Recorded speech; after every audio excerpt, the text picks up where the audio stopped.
اکیلے لڑنا، اکیلے رہنا، اکیلے لڑنا، اکیلا جینا سیکھو، دنیا کسی کی بھی نہیں ہے۔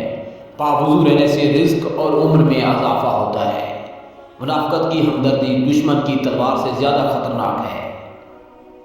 ایک انار کھانے سے دل 40 دن تک منور رہتا ہے۔ ہر جمعہ کو صدقہ دینے سے والدین عذاب قبر سے محفوظ رہتے ہیں۔ میں نے غلطی کی، اس پاک رب نے پردہ ڈالا، میں نے سجدہ کیا، اس پاک رب نے تھام لیا۔ ہر شخص سچا دوست تلاش کرتا ہے مگر خود سچا دوست بننے کی کوشش کوئی نہیں کرتا۔ دوسروں کے ساتھ نیک سلوک وہ کرتے ہیں جو خود بھی مشکل وقت سے گزر چکے ہوں۔ جنت میں ایک نہر ہے جس کا نام کوثر ہے، جو شخص اس کی آواز سننا چاہے تو وہ اپنے دونوں کانوں میں انگلیاں ڈال کر سن لے۔ بانٹنے سے خوشیاں اس طرح بڑھتی ہیں جس طرح زمین میں بویا ہوا بیج پوری فصل بن جاتا ہے۔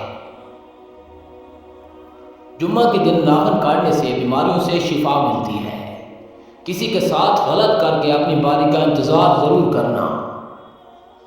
زیتون کے مالش بدن پر کرنے سے شیطان 40 دن تک دور بھاگتا ہے۔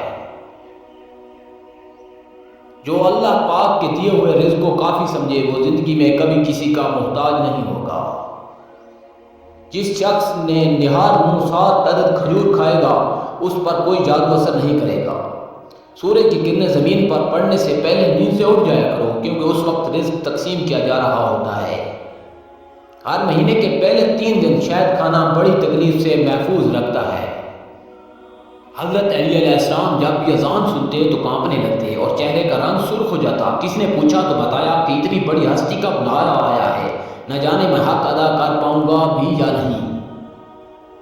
جو چیز یقین کامل کے ساتھ اللہ کے سپرد کر دی جائے وہ کبھی چوری نہیں ہو سکتی۔ 2 خواتین کے درمیان چلنے یا بیٹھنے سے طبیعت میں بگاڑ پیدا ہوتا ہے۔ اللہ جب کسی کو اپنی طرف بلانا چاہتا ہے تو اسے کسی کے ہاتھوں ضرور توڑتا ہے تاکہ اسے احساس ہو جائے کہ اللہ کی محبت کے علاوہ سب محبت فنا ہے۔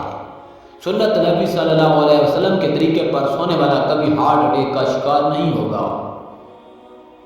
زندگی واحد پودا ہے جس کا بیج زمین کے اوپر اور پھل زمین کے نیچے ملتا ہے۔